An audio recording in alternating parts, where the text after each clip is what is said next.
Mm. Did you see that they announced that the new season of Great British Bake Off is coming back? Mm-mm. September 13th. They posted a thing with the judges and Noel and Matt, I think his name is. Yeah, Matt Yeah. Smith. Yeah. Well, cool. That's pretty exciting. We got so invested in last year's season. Yeah. Like it was nuts. I'd never gotten into one of those shows like that before. Yeah. Yeah, that just had really good and I haven't watched every series. Like maybe they're all like that. Oh no, I mean I feel like you can't unless it's scripted. But it just had really good, like, I feel like that final 3 was such a like good balance of like you had the underdog with Christelle. Yeah. Who was my favorite. Who was like, she was like mid the whole season pretty much, but then there was like I mean it's been like a year since I watched it, Right. but there was like those key dishes or key episodes and she nailed it like 3 times in a row, and she got to the end, and I just remember that being really cool. And then you had Chigs or wait, no, who am I thinking of? No, I know he was the last one. No, I was thinking of Jurgen, who he was 4th. He got knocked out right before. But he was the one who was like shocking. He was like king shit the whole season, and then he got knocked out, and it was a really good like storyline for reality show. It's like WWE, which for us, like we fell in love with Giuseppe and Jurgen like out the gate first episode. I was like, these two guys are like my favorite ones of the show. Mm-hmm. So seeing Giuseppe like go all the way was like, I don't know, it was very satisfying. Yeah, I felt like he deserved it a lot. Yeah, because like they always like wait until like the last episode to bring in like the heartbreaking shit where he's like talking about like, wanting to make his dad proud. Mm-hmm. And it's like, oh god. Like there was one, there was like a previous season, because after we watched that just kind of opened the floodgates and we started watching all the other older seasons. And there was a guy, I think it might have been like 2 or 3 seasons prior to that one, that I think he was sick. He was kind of like, he was okay, and then he kind of like, he just kept slowly slipping towards like getting kicked off. Mm-hmm. And then he was like sick one week, so they didn't kick anybody off. And then he came back, and then immediately got kicked off. So it's just like, yeah, you're just prolonging it at this point. But like, they usually do the little talking head segment after like, someone, gets kicked out of the tent. And he just starts talking about like his whole family tragedy and why he bakes. I'm like, mm-hmm. God damn it. Like, I mean, it's a very heartfelt show, but like even minor bakers, I don't know, they're very good in like their editing and how they get you with like that emotional stuff. That's some like across the board for like reality shows. They're like, I've heard with I don't remember what I was watching or reading or whatever, but like I've heard people on, especially on shit like that, just amps that stuff to 11, like America's Got Talent and X Factor and that kind of stuff. They're basically like, you have to have like a sad story to tell or whatever. Yeah. Are you an orphan? We're only taking orphans this season. Yeah. That's what on it's funny because we watch not all the time, but like especially our main thing when we're on trips and we're staying in a hotel is like Food Network is our go-to. Mm-hmm. But I've watched quite a bit of like Chopped, Beat Bobby Flay and stuff, and in those are like single episode things. It's not like a season long thing. It's like Chopped is like you get 4 people, they compete, at the end of the episode there's one left and they get a prize. Right. And then it's almost more like a game show where it's like each episode it's a new group of people. Right. But every time like all 4 of the people have like a sob story. And in that, every time it gets to that, we're like, oh my God. Like, just like, we don't care.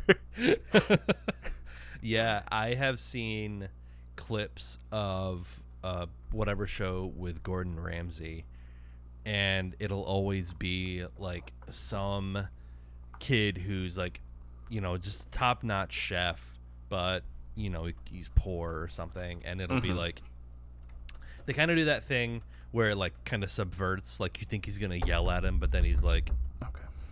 he's like, yeah, I've heard that you're a good chef, blah blah blah blah blah, and the guy's just kind of like tense, and he's like, and that's why I'm gonna be paying for your education, and like he breaks down and starts crying, and like he's like, I'm gonna, you know, Gordon Ramsay's gonna put him through culinary school or something like that, and it's like, yeah, it's probably scripted, but I don't know, it's still a pretty good payoff to watch someone, you know, that kind of shit happen.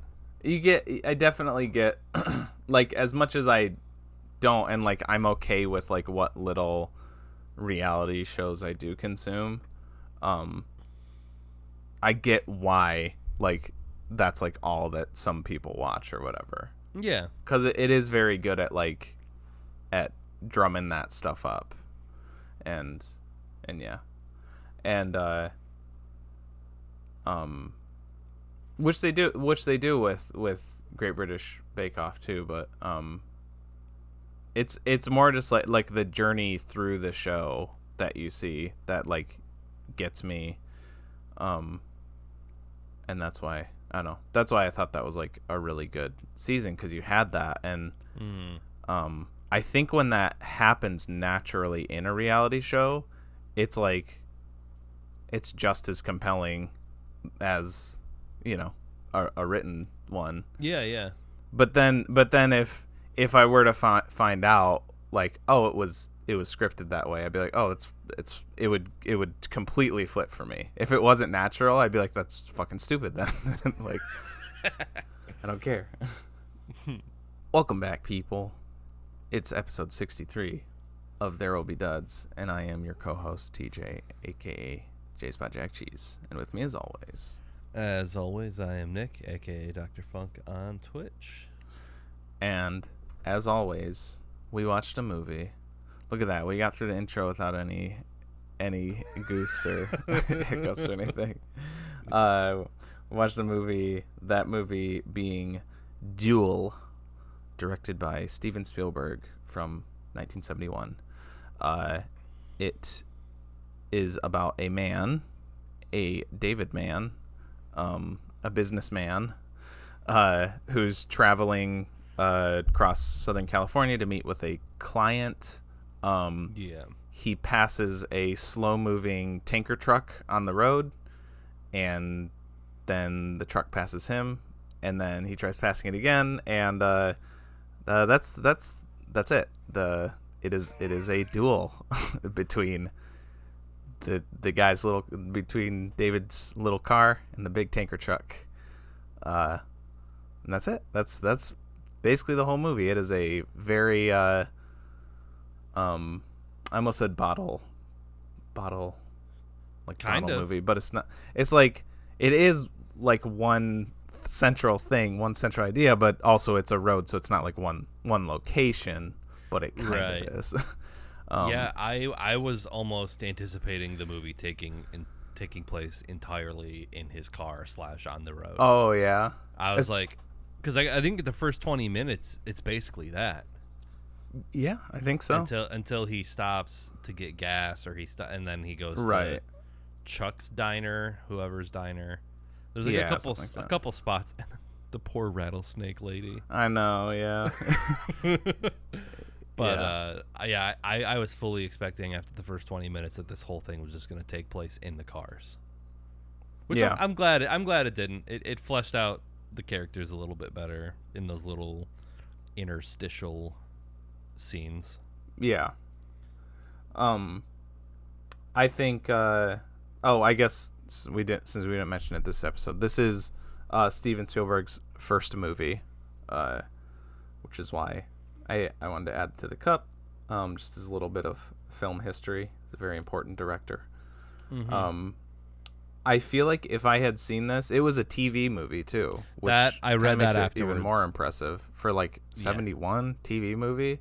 I feel like if I had tuned in to watch this, it would be like the coolest fucking thing ever. Like on TV, the best thing like ever to be on TV. I read a Letterboxd review and it was like Steven Spielberg was 24 when he made this, which that's nuts. What have I ever done? Yeah, Jesus Christ. Yeah, I love seeing, because it's definitely different. Like, it definitely feels more amateur. Obviously, it's not as well, I don't know how to put it. It's like, for being a first movie and for being a TV movie, it's incredibly well like controlled while not being as well like sculpted as, you know, a Steven Spielberg movie. But yeah, the fact that it's your first movie, fucking 80-90% of the movie is fast moving cars on the highway, and like it's pretty clean. Like all the editing, the shots are cool. It's really engaging to watch. And it's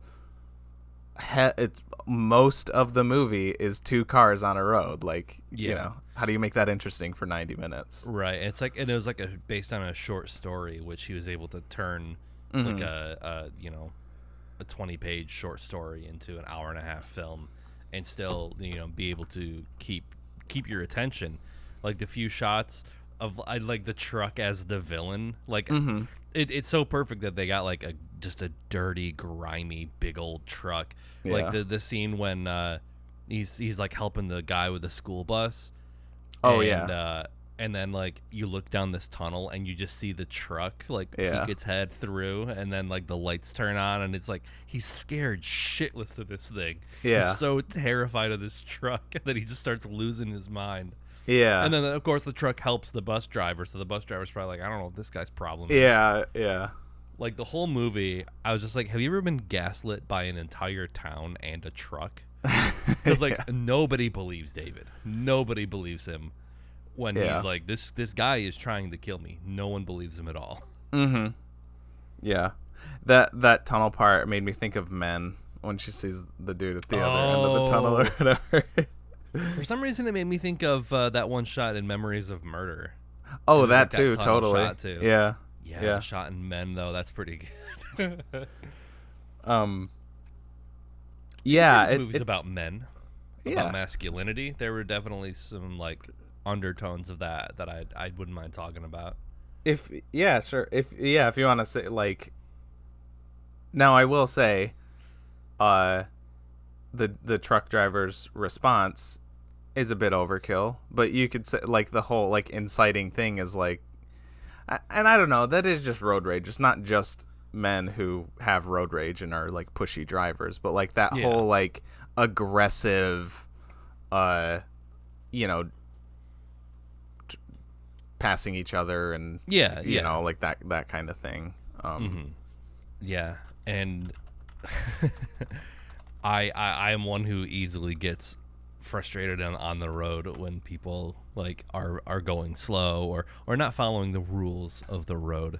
And so they did a very good job of showing how aggravating it can be to like kind of be in like a struggle with someone else on the road. Yeah. But I think you know, I guess it's his first movie, so he's kind of laying it on thick a little bit with like, I guess, symbolism kind of stuff. But like, you know, at the very beginning, it's kind of him leaving the city and going, you know, through Southern California, and he's listening to this radio program, and you hear this guy talking. It's like a call-in type show, and he's talking about like, oh, well, I have to fill out these forms, but you know, I'm a stay-at-home dad, and my wife is the breadwinner, and she makes the money. She goes to work, and I don't like to work. I like being a stay-at-home dad. But all the people in like the neighborhood, you know, they think that's weird, and they think it's, you know, it's not manly. Yeah. And then, I mean, his name is literally David Mann, which yeah. And then, you know, there's another, you know, phone call that he has with his wife where he's apologizing for something, and she says that like they were at a party, and like she says that she was like almost raped by somebody at the party. Is like, oh Jesus Christ.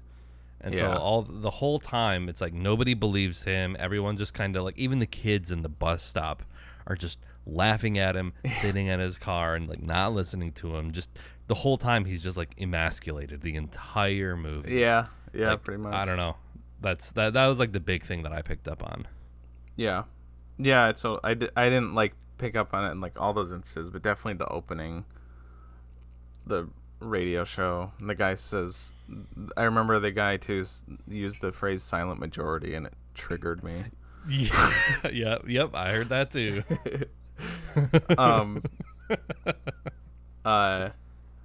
Yeah, I like this movie knows exactly what it is too. Mm-hmm. I like that there is like, it knows that it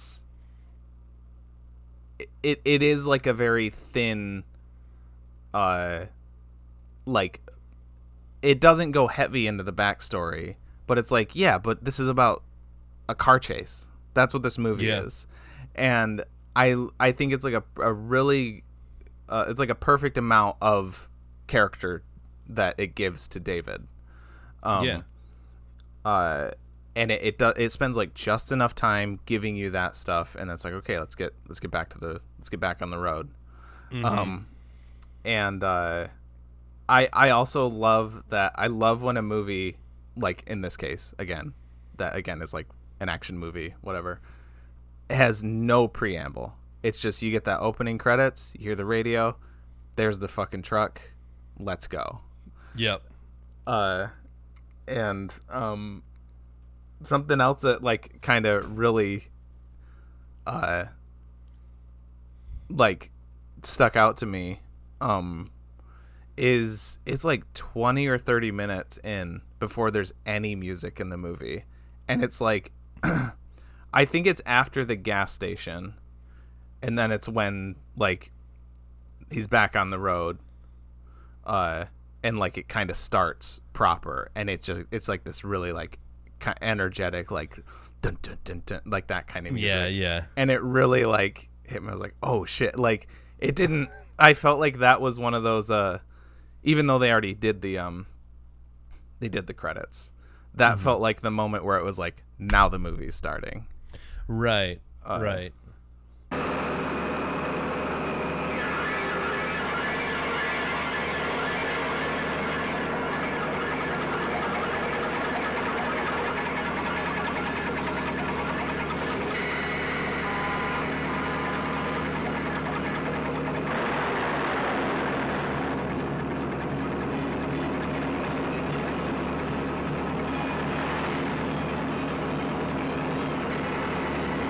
Because then after that, there's like 2 more spots where he stops, but other than that, it's on the road. Or no, there's 3. So he stops at the gas station, and then he stops at the diner, which is another scene I really liked. And then the bus, and then the rattlesnake lady. Yeah, I think those are the only stops in the whole movie. Right. And then I guess the one he sees like the old couple to try to get them to call the police, and then that's kind of like the big face off, or because isn't that where it like the truck like turns around and it's like sitting at like far down? Yeah, so cool how it like characterizes the truck. You never see the driver, although you theoretically do in the diner, but you never see the driver. And it's purely the characterization of the dirty old ass truck with like 50 license plates on it. Yeah, just as flammable on the back. Yeah, which was so like, I feel like right away you see that big flammable sticker, and I'm like, all right, this truck's gonna fucking explode, and it never does. It falls off a cliff at the end of it, and the whole time I was like, and you see it keeps like crumpling and falling. I'm like, okay, yeah, that probably wouldn't happen. But if that was Steven Spielberg like 5 years later, there would have been an explosion. Oh, yeah. After he got like Jaws money, he'd be like, yeah, we're blowing that sucker up. Yeah. Yeah. I was half expecting the truck driver to be like a woman or something like that. Like, I wasn't sure if they were actually going to reveal it. Like Eileen Wuornos or something. Yeah. But just going along with the theme of like him being emasculated, I was almost like, but I guess you do see a few times like a pretty hairy arm. Yeah. So I was like, maybe not. But also, I thought that maybe showing the truck driver's arm could have been a mistake because, I mean, this movie is well done and it's very well done for a made-for-TV movie. But there were like a few instances where I was like, oh, this is very amateur. Like at least 2 times I noticed like camera operators in the reflections of things. Oh, really? Oh, nice. Yeah, in the very beginning part, when he's driving, before like any of the big truck stuff happens, you can see the reflection of the guy sitting in the back seat. Oh shit! And, like okay. in his like back window, and then I think when he's on the phone at the rattlesnake place, you can see a guy clearly like in the reflection of the phone booth. Oh shit! Oh. And I think you can see the camera thing on top of his car through like the reflection of his sunglasses, which I was more like, whatever, that's fine. But I think you can definitely see like something vertical like sitting on the hood. And I think that might be like the whatever operation that they had. So I was like, okay, like maybe they are going to reveal the truck driver and they accidentally got the arm of whoever was actually driving it, like the stunt operator. And then, but I kind of do like that they never actually revealed who the person was, that it was just the character of the truck. I think that was a pretty smart decision.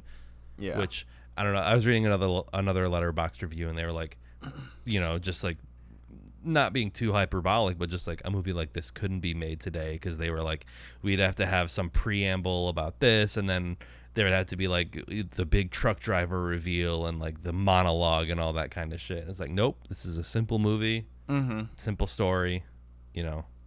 Yeah. Yeah, I like, because like not only is it like unimportant, doesn't matter who the truck driver is, the only character in the movie is the main character, but also it, like, I think if you reveal the person, I mean, even though you see that there's a person driving it, if you reveal who it is, it takes away the character of the truck itself, and I think that's so much more like fun. But speaking of, like you're saying, like there would be like a forced like monologue or whatever, blah blah blah. One of the things that did kind of bug me is I think the first time, maybe the only time, I don't know if it does it again. It might just be in the diner, which for the most part I really liked I loved the tension of the diner scene, of like him just like the silent shots of him like looking, glancing to all the people at the counter or whatever, and trying to figure out who it was or whatever. But in the middle of that, there's like this really like forced voiceover narration. Like I just thought it was so like awkward, and I was like, that's probably because this was a TV movie, and they were like, hey, you need to like talk about what he's like. This scene is too quiet. He needs to explain to the audience what's going on here. Like that felt like totally not a Steven Spielberg or like the script's like original idea. Because there are other scenes, like I noticed, other than the radio that you hear at the beginning, there's like no dialogue in the movie until except until the gas station, except for like a couple times where he's like, is this guy serious? Like he does a couple of those, you know, like, are you kidding me? Those kind of things.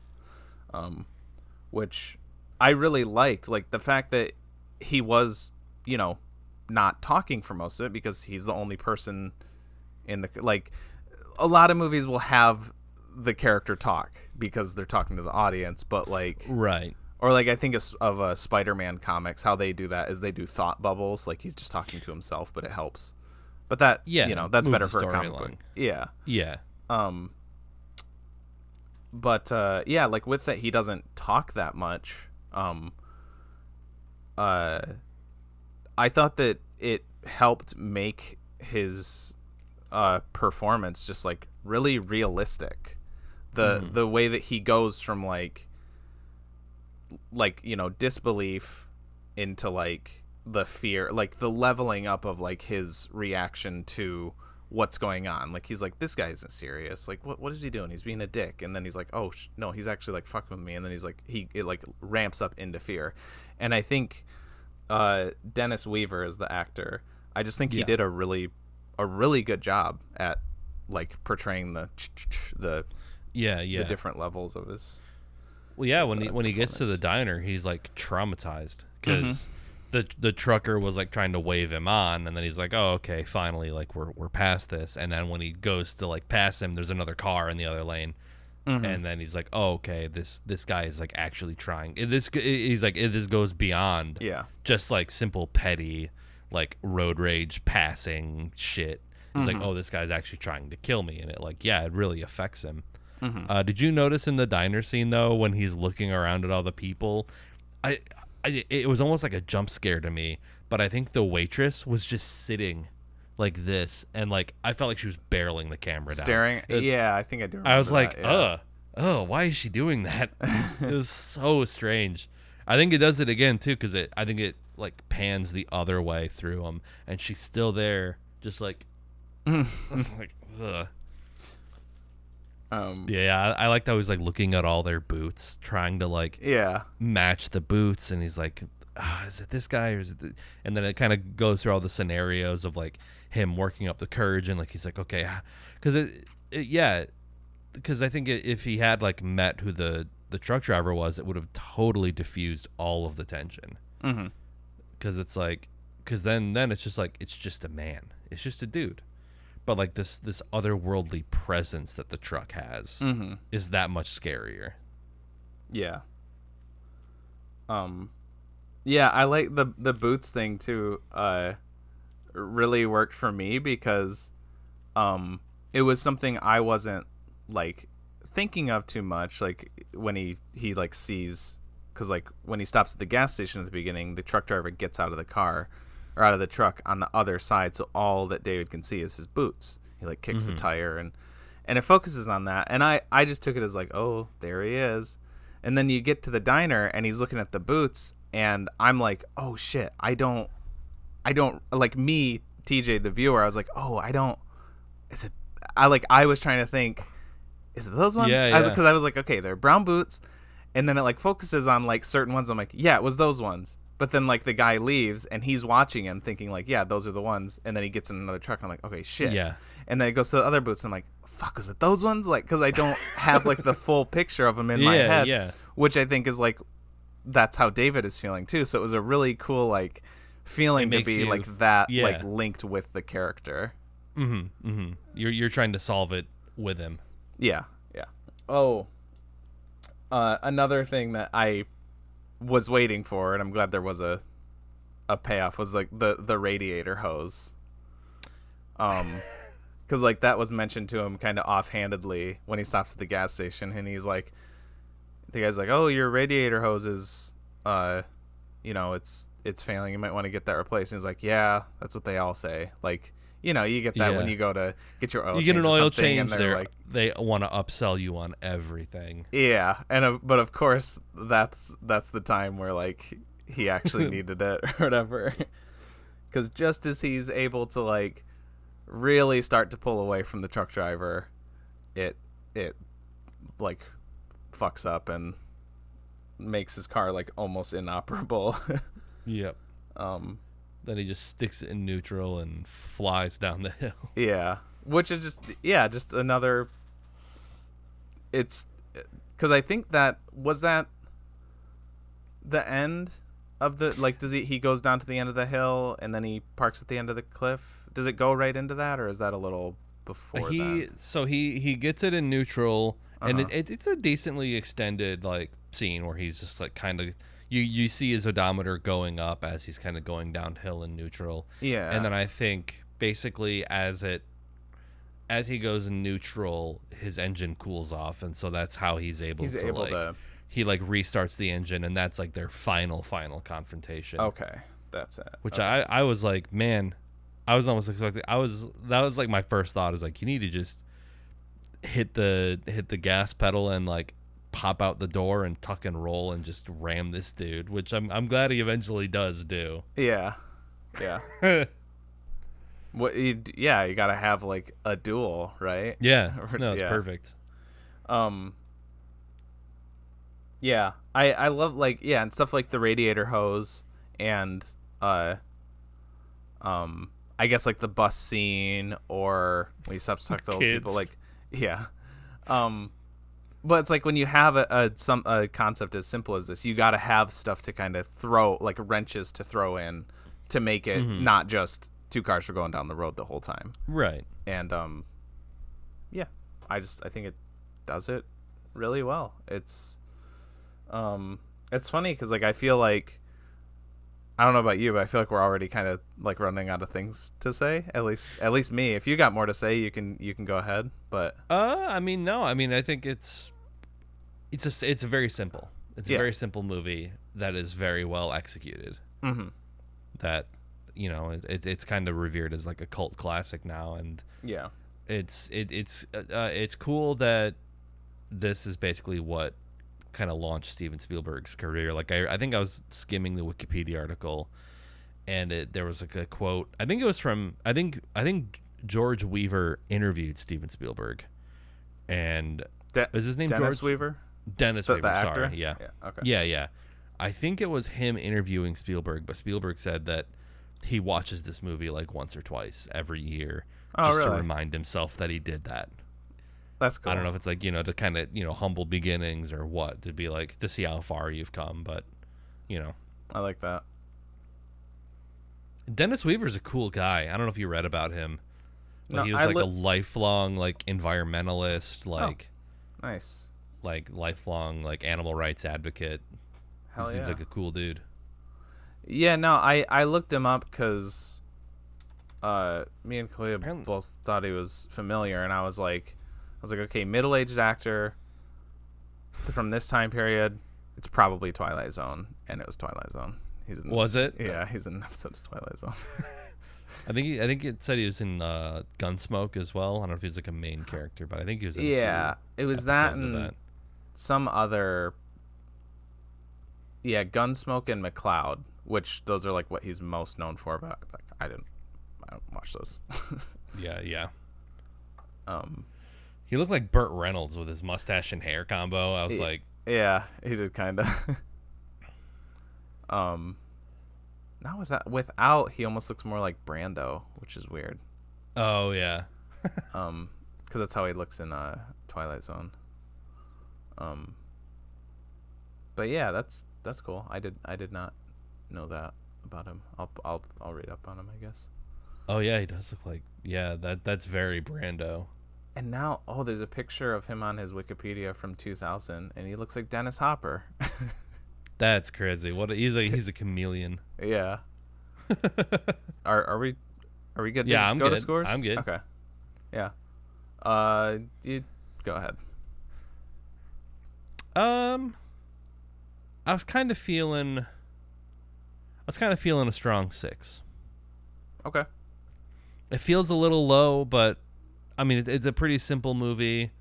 I mean, I enjoyed watching it. I feel I'm glad that I watched it because it was Steven Spielberg's first movie, and it's cool to say that you watched, you know, where a director came from. Mm-hmm. And I feel like, did we maybe with Bong Joon-ho and Barking Dogs? I feel like we kind of was like, you see flashes of what he's about to do. Mm-hmm. And I think that's kind of cool that it's like he kind of had a lot of those like cinematic ideas and flourishes, you know, even as a 24-year-old filmmaker, which is cool. Mm-hmm.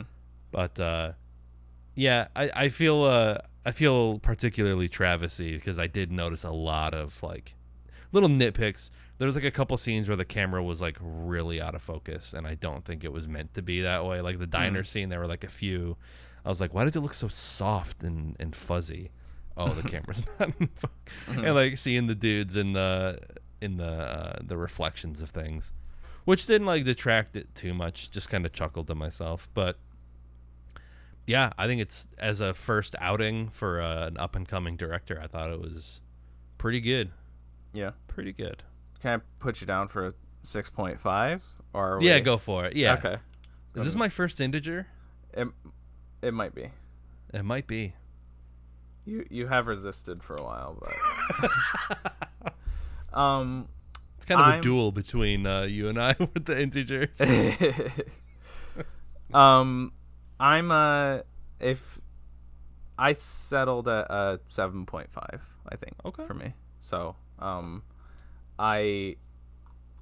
was kind of between 7.5, but I think after the discussion too, and just kind of because I watched it almost a week ago. I think I watched it on Tuesday. So, it's been a little while, and then I think kind of revisiting it in this discussion kind of like helps solidify that, because I guess maybe it helped that I didn't catch like the camera operators and stuff, but also I think I'm depending on like how I feel about a movie overall, and also like I do kind of like try to take into consideration like the first movie factor, TV movie, all that stuff. You forgive them for stuff like that. Yeah, because there's like other like small things that I did notice, like some sound things, but I'm like, yeah, whatever. But if this was like something more big budget Hollywood and you had that stuff, I'd be like, hey, no, you suck. But yeah, 7.5, pretty solid. Really, yeah, like you said, like I love seeing just elements of the filmmaker that these directors will become, and yeah, that's it. That's Duel. Yeah, short and sweet, just like the movie. Were you gonna say something just there? Oh, I was just looking through the Wikipedia article, and yeah, I guess there's like an extended version. I think the one that we watched is the extended version, because it was a made-for-TV movie. Like apparently, new scenes are set at the railroad crossing and the school bus, as well as the scene of man talking to his wife on the telephone. And okay. A longer opening sequence was added with the car backing out of a garage and driving through the city. Expletives were also added to make the film sound less like a television production. That's funny. So say again, the one with the phone call was added? Yeah, so I think the version that we watched is like the theatrical cut, and I think the made-for-TV version omitted a few of those scenes, like him talking on the phone. I think the bus. Yeah. I will say one of the scenes with like one of the big like truck scares, I feel like the music resembled Psycho, like when she's getting stabbed in the shower. It was like, if it wasn't exactly ripping it off, it was like the when like the truck, I was like, that sounds a lot like Psycho. Yeah, that's funny. That's interesting. Some of those, yeah, I wonder. I just wonder what the movie would be like if it didn't have those. Because maybe some of the ones they added, were like unnecessary. But like, I like that you do have the, like I said, the little bit of like talking to his wife on the phone. So yeah, I wonder if I would have that would have like made me feel different about it or whatever. But okay. Speaking of, I was trying to, do we swear in the ad? I was gonna say like adding in expletives. I don't think so. Speaking of made for TV, here's an ad break, I guess. So, so are we back? Are we back? Yeah, I'm thinking we're back. So this was based on a tweet that I saw that really made me want to watch this. We watched Jackie Brown the other night. The Quentin Tarantino movie between Pulp Fiction and Kill Bill. Yep. Have you seen Jackie Brown? Nope. I think it's his only. Oh no, I haven't seen Pulp Fiction either. Yeah. I haven't seen Pulp Fiction or Jackie Brown. I think those are the only ones. Damn. I don't know, because I saw a tweet that was talking about Max Cherry, Robert Forster's character. Oh. And they just said Max Cherry, played to absolute perfection by Robert Forster, is my favorite Quentin Tarantino character. He's the rarest of achievements in modern cinema, a fully believable, totally sane, very competent, non-neurotic, non-toxic, absolutely captivating, straight-up good dude. And it showed some screen grabs from the movie, and I was like, we need to watch this, because I've been trying to get Chloe to watch it for a while now, and I hadn't seen it in a while, but I was like, yeah, it's a pretty good movie. And then watching it again, it is like the most un-Quentin Tarantino like movie I think that he's got in his entire catalog, but like I think in a good way.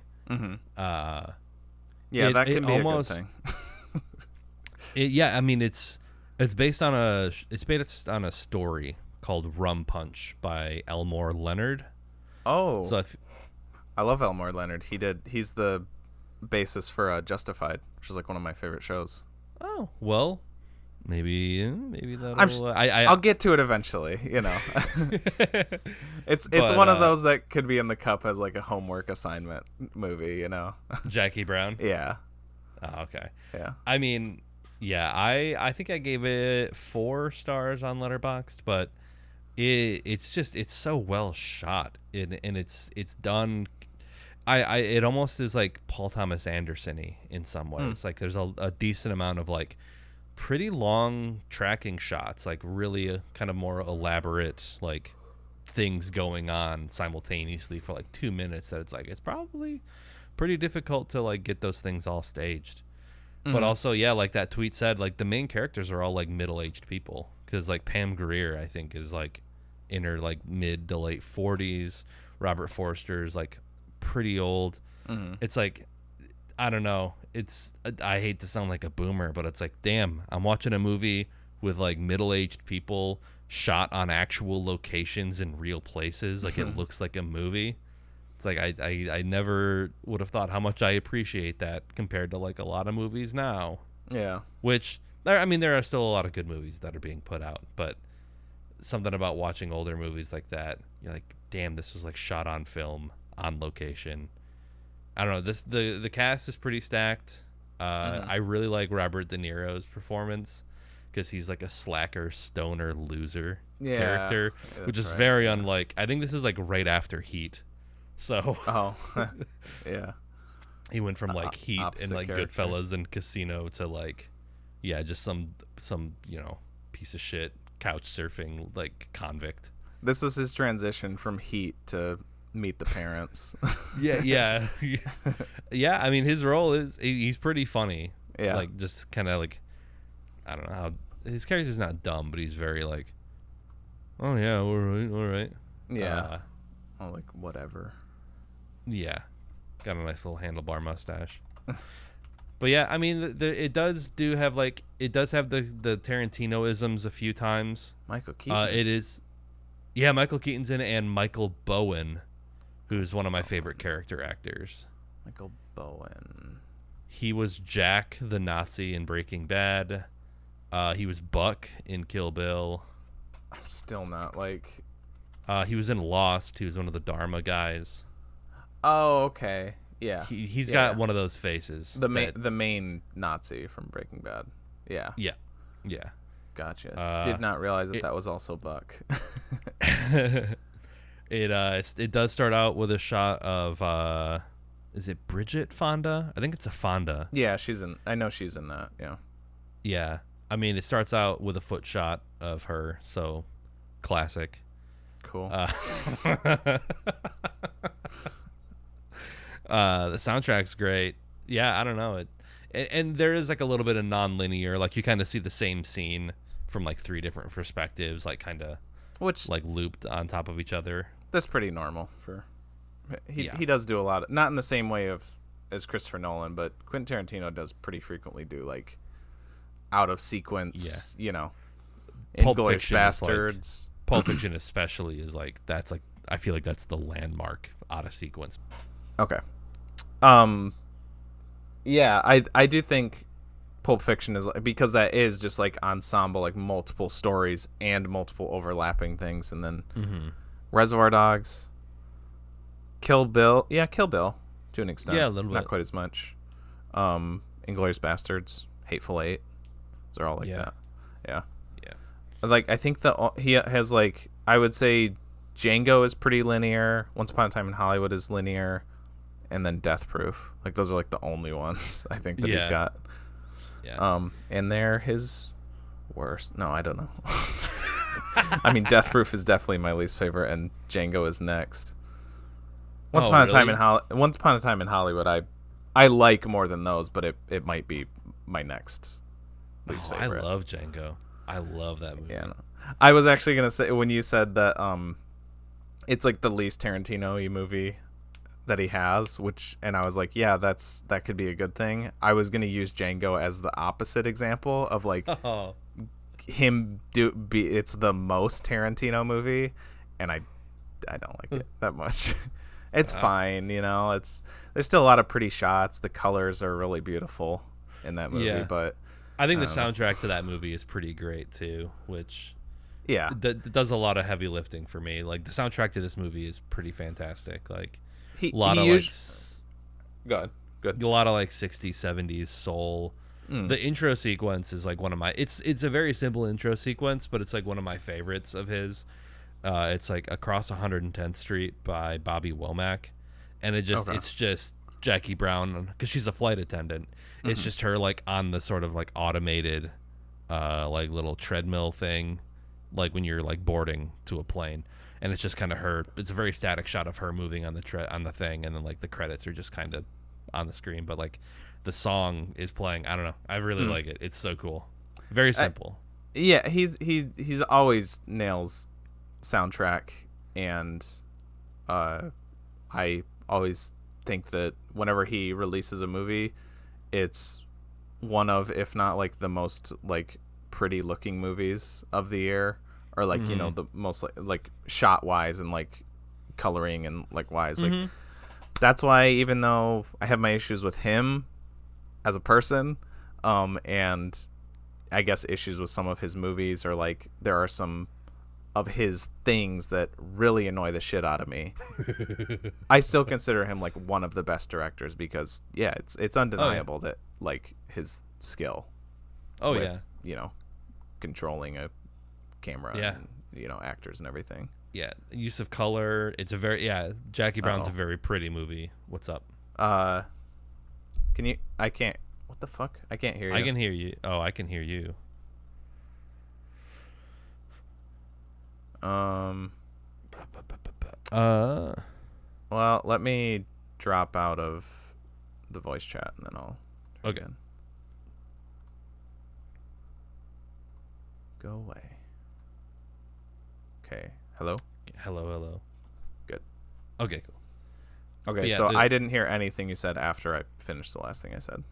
I just said the color and the cinematography. Yeah, it's a very pretty movie. The way that he frames like Robert Forster and Jackie Brown in a few of the scenes is really nice. It just made me want to watch like all the Robert Forster stuff because I do love Robert Forster. Yeah. I think like his role as the vacuum repair guy in Breaking Bad and Better Call Saul is great. Really makes me want to revisit Twin Peaks: The Return when he plays Truman's brother. And I love Robert Forster, and it's cool seeing him in more of a lead role because I feel like he's kind of just been a character actor, like a guy that's in the movie, but he's not really like main character material. But he's very good in this movie. So it might be homework, but I don't know. I think you should check it out. Yeah. Homework doesn't mean I'm not going to like the movie, It's just it's just one of those, It's the one that everyone says like it's like the one that of Quentin Tarantino's movies, it's like number one by and far, the one that everyone's like, yeah, that's the only one I haven't seen. Yeah. It's like the black sheep of like his filmography. Yeah. Yeah. Yeah, definitely. Because, well, that one in Pulp Fiction for me, I guess. But yeah, I will say I'm more interested in seeing that than Pulp Fiction.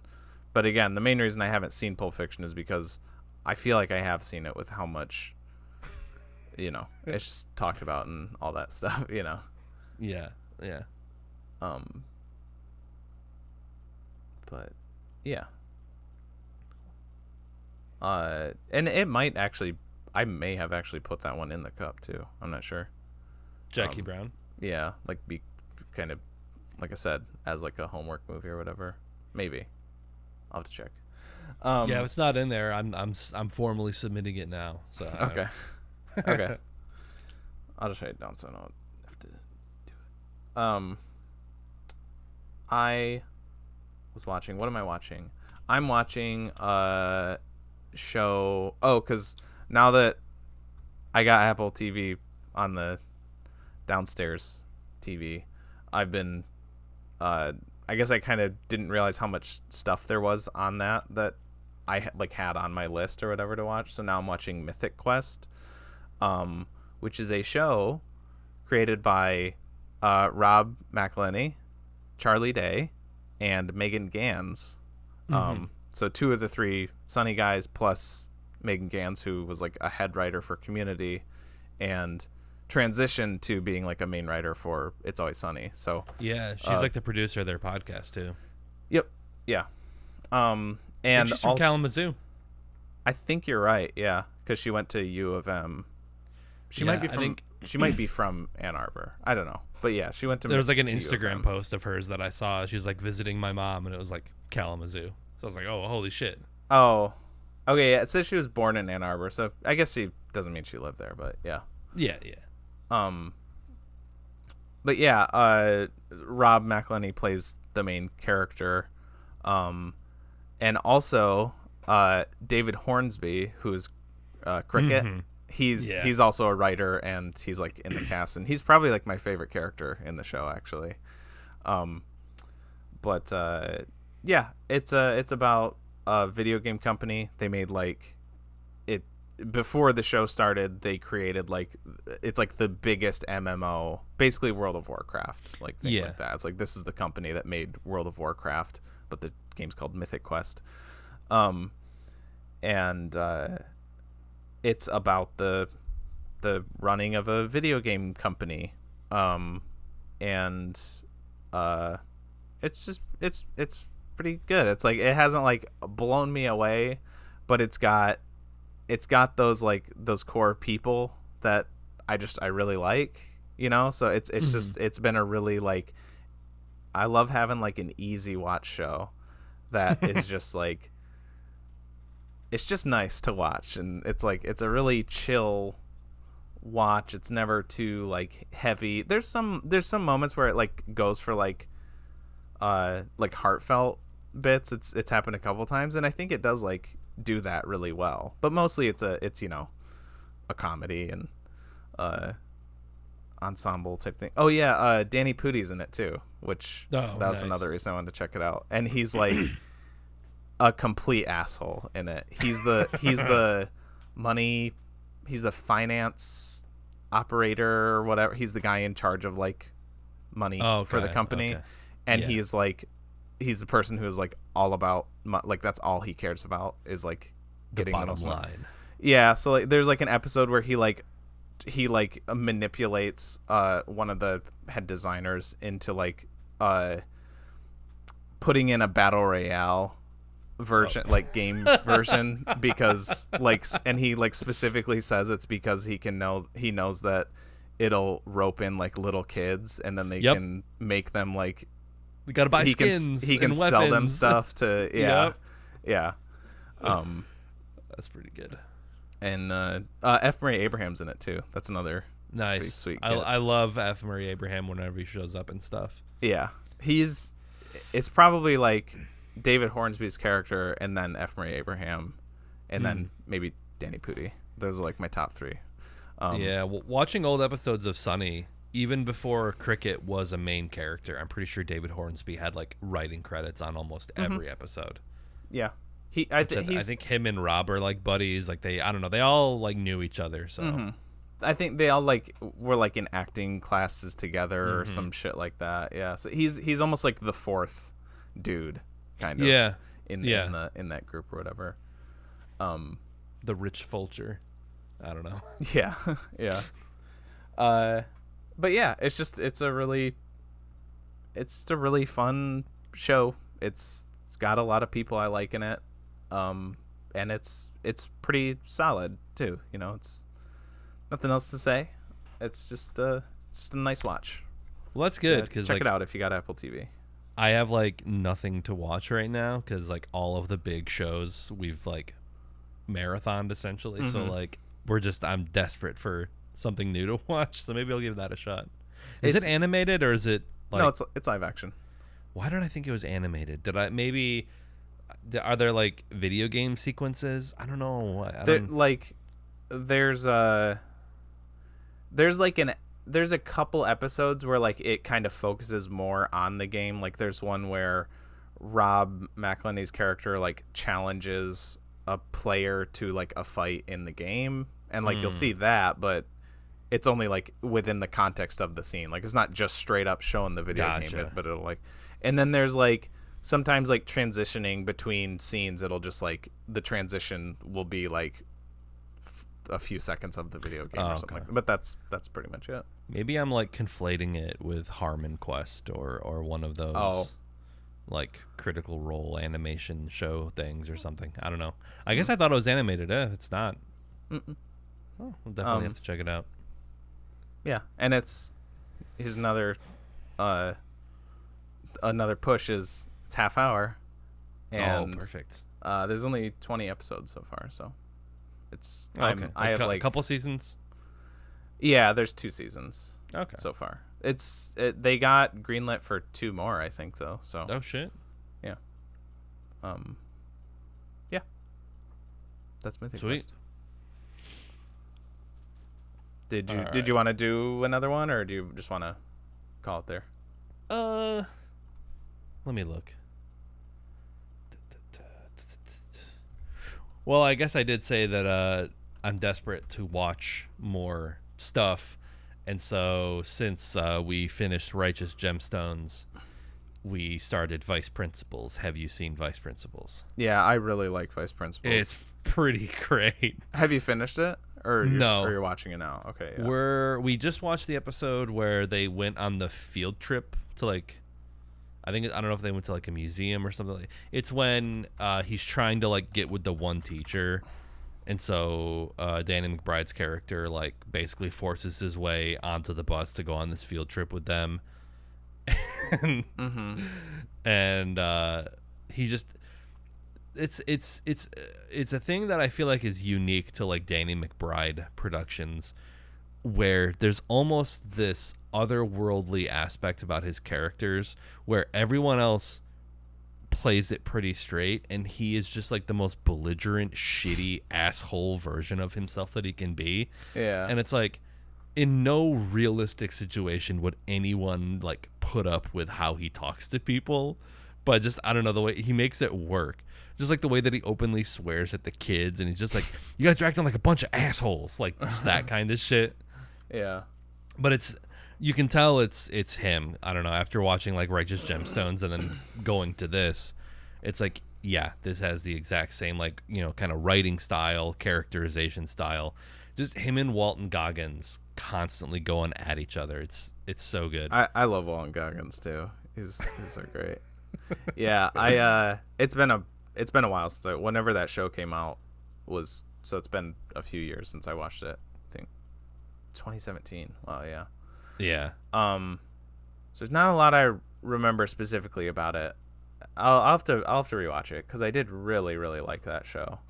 And it was like, because I'm not a big fan of Danny McBride typically, but for some reason that show just really worked for me. Yeah. Yeah, I think maybe Danny McBride movies and like TV shows are a little different, so maybe that's like the factor. Is like, Yeah. I don't know, because I he kind of plays a similar character in his movies. I don't think I've seen a lot of Danny McBride movies, honestly.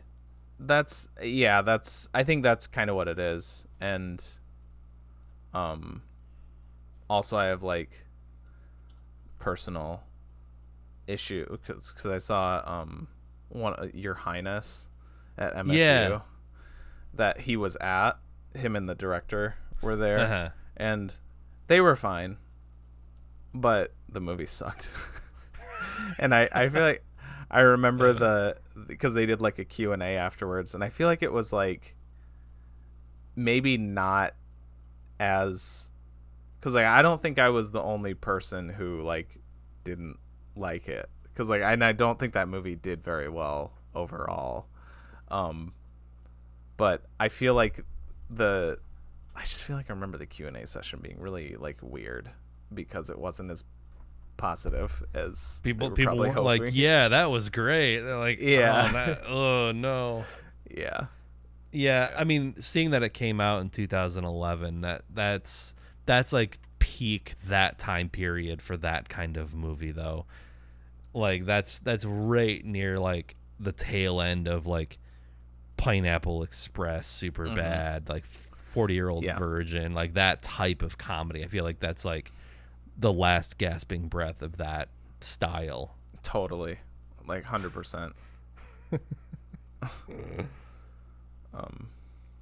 But yeah. Anyways, I do. Vice Principals. His shows are great. Yeah, Righteous Gemstones and Vice Principals, I really enjoy so far. Righteous Gemstones is one I'll have to get to. Have Especially you watched any of it? No, not yet. Oh shit! Definitely watch Righteous Gemstones. Okay. It's a good. I mean, John Goodman's really great in it, but Walton Goggins is in it. Edie Patterson, I think her name is. She plays one of the teachers in Vice Principals, but she plays Judy Gemstone, like one of the siblings, as well as Adam Devine, who's pretty great in that show too. Yeah. They're basically like three different Danny McBride like style characters. They're siblings, but they all talk to each other in that same very mean, catty, just like shitty to each other. Yeah. Yeah, I'll get to it when I get through my year lists, which are piling up because we are 9 months into 2022 and I have not done the previous 2 years. But I think it's one of those that once I'm done with that'll be like near the top because yeah. It's mostly 30-minute long episodes. I think season finales kind of push it a little bit to like that hour range, but otherwise I think they're about half an hour each. So, okay. The first season, the first couple episodes, there's like, I think we've talked about it before in my lizard brain, but there's like a scene of very shocking, realistic violence that made me laugh my ass off. So, if anything, at least watch the first episode for that because it's so good. That's funny. Yeah. Well, go ahead. I was just gonna say it's the same. The David Gordon Green is like a producer on both of them too, and David Gordon Green directed a lot of them, and he did like almost the entire second season of Vice Principals too, and he also did Your Highness. So maybe they've learned some things. Maybe yeah. Yeah. Okay, I will say he did do. Although he also did the sequel, which I've heard is not good. I still haven't watched it. But he did do the 2018 Halloween, which was really great. I really liked that. Oh, Halloween. Okay. Him and Danny McBride wrote it, too. So. Oh, interesting. Yeah. So they do have some good stuff under their belts, is what I'm saying. Yeah. All right. Cut. Okay. All right, next week's movie. I'm pulling it out of the cup now. Oh no, what's it gonna be? It's actually another David Cronenberg movie. It's The Dead Zone from 1983. Cool. It's a Stephen King story. Yeah. Yeah. So, watch The Dead Zone before next week's episode. If you don't want to be spoiled for it, it is on HBO. So, hey, cool. And then hell yeah. for rent, it seems like pretty much everything is, you can, at the very least, you can get it for rent on YouTube or Google or one of those. Usually, for the most part. But yeah, this one's on HBO. Cool. Yeah, if you don't want to be spoiled for it, watch it before next week's episode. These episodes come out every Wednesday at 7 p.m. EST on Twitch and YouTube in video form, and then in podcast form on Apple Podcasts, Spotify, and more. We also have socials on Facebook, Instagram, TikTok, Twitter. That's most of that. I just feel like there's a fifth one. Subscribe on YouTube. We're up to 30 subscribers on YouTube. Hell yeah. Like, YouTube is like easily our best platform for some reason. Yeah. The one that, definitely gets the most views. Whether that's because they're actually watching it or they think that we are uploading the movies. Full films. Because some of our episodes are basically the same length. Yeah, Son of the Mask is almost at 2,000 views. Nice. That's what I was just gonna check. See how, Yeah. see how much that one had. Okay, cool. And